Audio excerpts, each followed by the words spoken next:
सेनाओं को, सशस्त्र बलों को, हमारी खुफिया एजेंसियों को, हमारे वैज्ञानिकों को, हर भारतवासी की तरफ से सैल्यूट करता हूं। हमारे वीर सैनिकों ने ऑपरेशन सिंदूर के लक्ष्यों की प्राप्ति के लिए असीम शौर्य का प्रदर्शन किया। मैं उनकी वीरता को, उनके साहस को, उनके पराक्रम को आज समर्पित करता हूं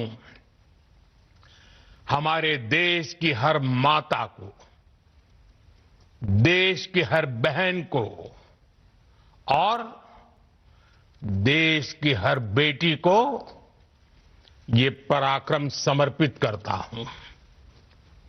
साथियों, 22 अप्रैल को पहलगाम में धर्म पूछकर उनके परिवार के सामने, उनके बच्चों के सामने बेरहमी से मार डालना, यह आतंक का बहुत विभत्स चेहरा था, क्रूरता थी। ये देश के सद्भाव को तोड़ने की घिनौनी कोशिश भी थी। ये पीड़ा बहुत बड़ी थी।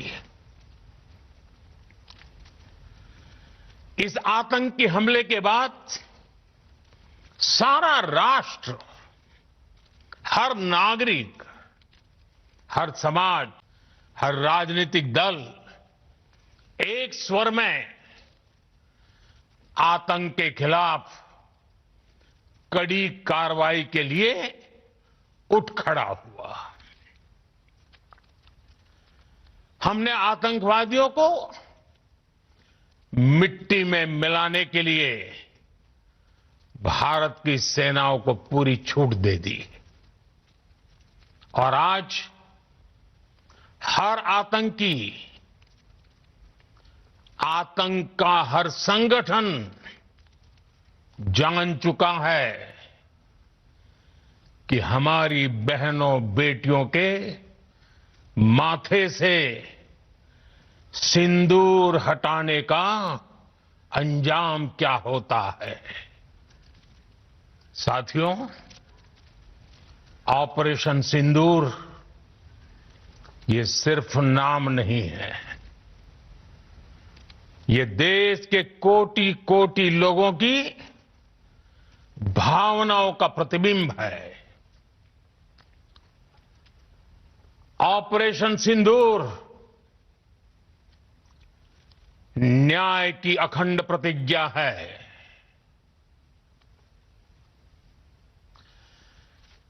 6 मई की देर रात, 7 मई की सुबह पूरी दुनिया ने इस प्रतिज्ञा को परिणाम में बदलते देखा है। भारत की सेनाओं ने पाकिस्तान में आतंक के ठिकानों पर, उनके ट्रेनिंग सेंटर्स पर सटीक प्रहार किया।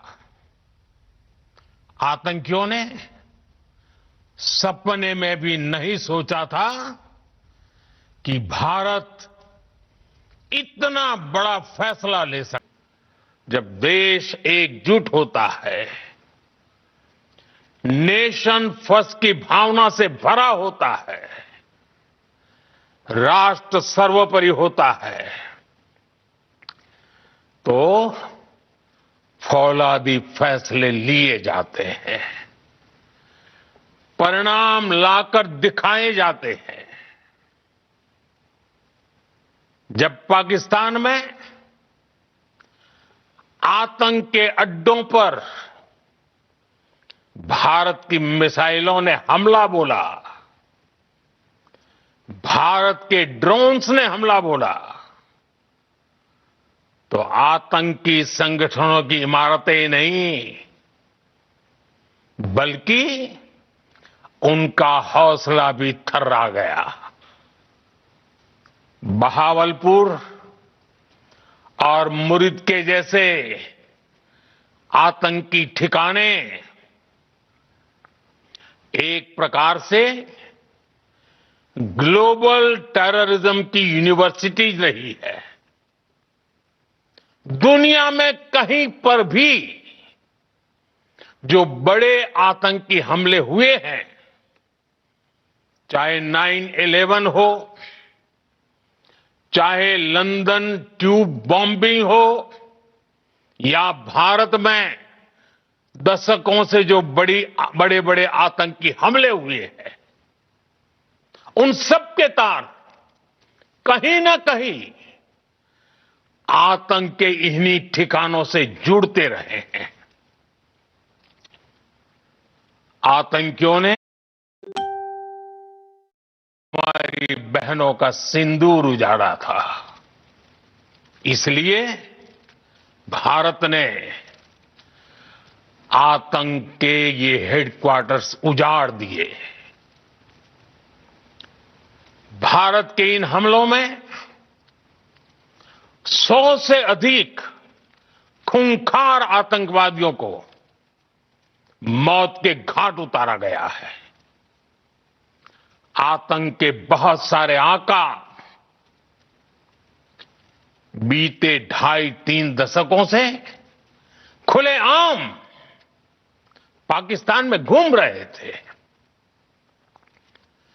जो भारत के खिलाफ साजिशें करते थे। उन्हें भारत ने एक झटके में खत्म कर दिया। साथियों, भारत की इस कार्रवाई से पाकिस्तान घोर निराशा में गिर गया था, हताशा में गिर गया था, बौखला गया था। और इसी बौखलाहट में उसने एक और दुस्साहस किया। आतंक पर भारत की कार्रवाई का साथ देने के बजाय पाकिस्तान ने भारत पर ही हमला करना शुरू कर दिया।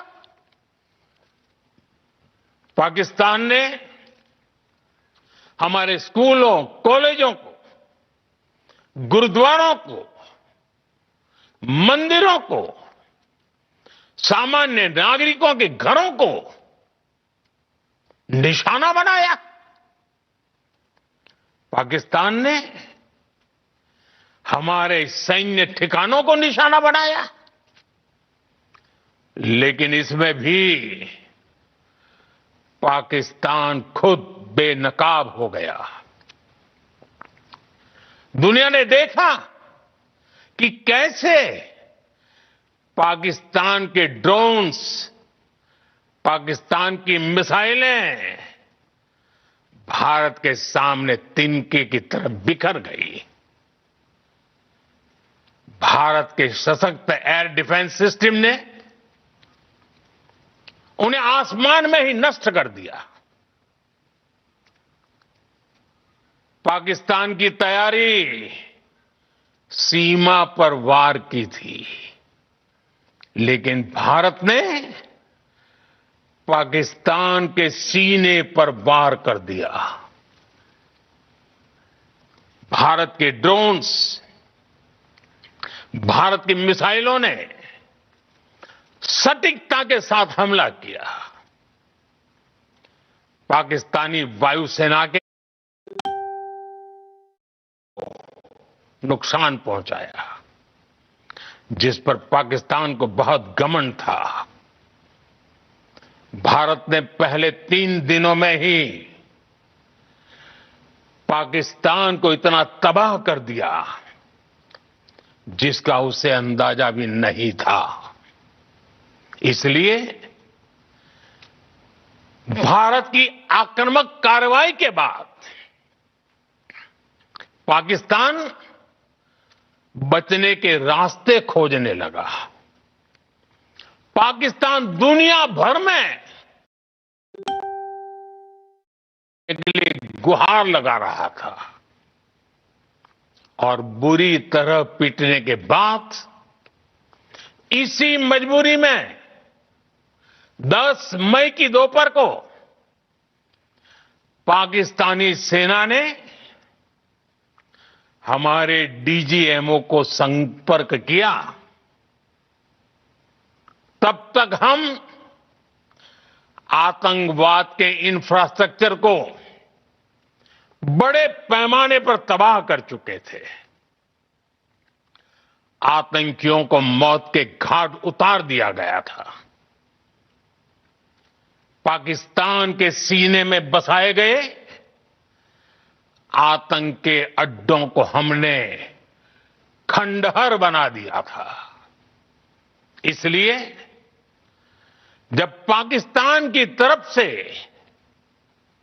गुहार लगाई गई, पाकिस्तान की तरफ से जब ये कहा गया कि उसकी ओर से आगे कोई आतंकी गतिविधि और सैन्य दुस्साहस नहीं दिखाया जाएगा, तो भारत ने भी उस पर विचार किया। और मैं फिर दोहरा रहा हूं, हमने पाकिस्तान के आतंकी और सैन्य ठिकानों पर अपनी जवाबी कार्रवाई को अभी सिर्फ स्थगित किया है। आने वाले दिनों में हम पाकिस्तान के हर कदम को इस कसौटी पर मापेंगे कि वो क्या रवैया अपनाता है। साथियों,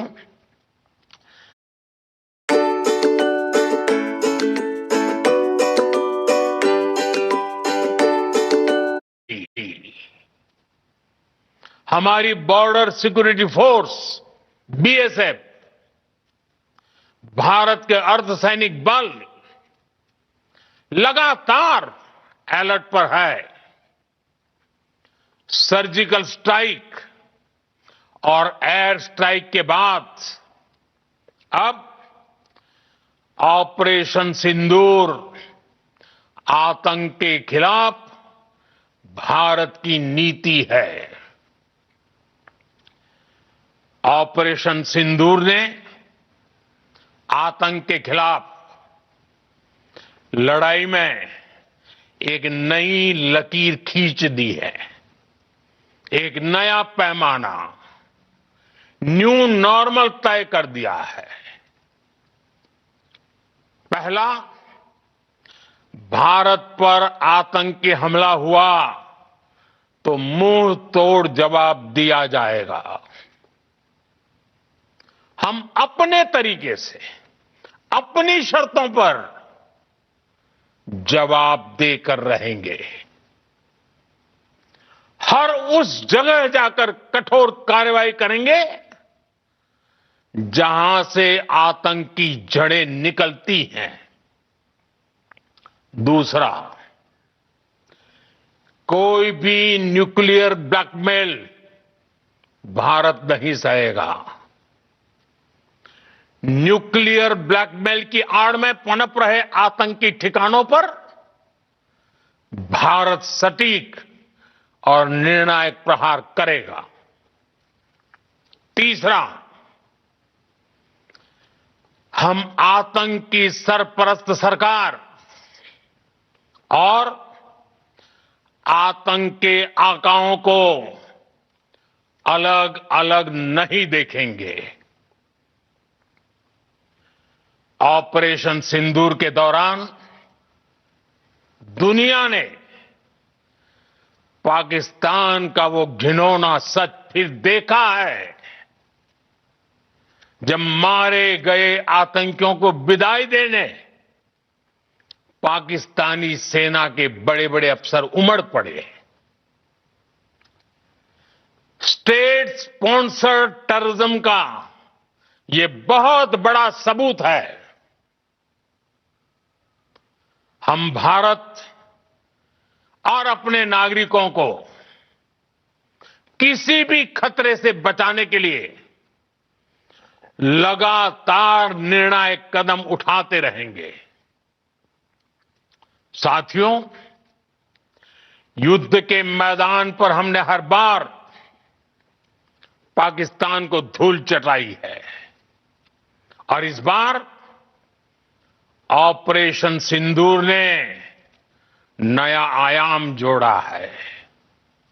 हमने रेगिस्तानों और पहाड़ों में अपनी क्षमता का शानदार प्रदर्शन किया और साथ ही न्यू एज वॉरफेयर में भी अपनी श्रेष्ठता सिद्ध की। इस ऑपरेशन के दौरान हमारे मेड इन इंडिया हथियारों की प्रामाणिकता सिद्ध हुई। आज दुनिया देख रही है 21वीं सदी के वॉरफेयर में made in India defence equipments, इसका समय आ चुका है। साथियों, हर प्रकार के आतंकवाद के खिलाफ हम सभी का एकजुट रहना,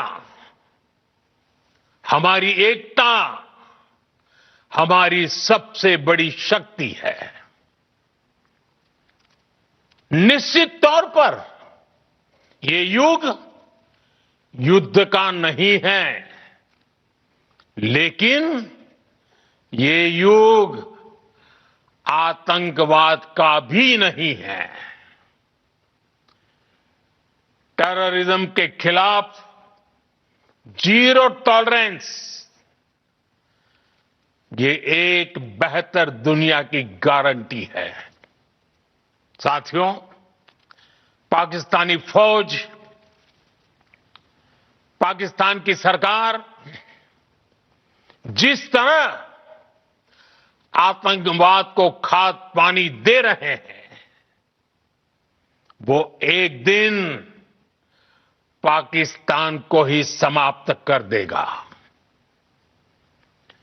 पाकिस्तान को अगर बचना है तो उसे अपने टेरर इंफ्रास्ट्रक्चर का सफाया करना ही होगा। इसके अलावा शांति का कोई रास्ता नहीं है।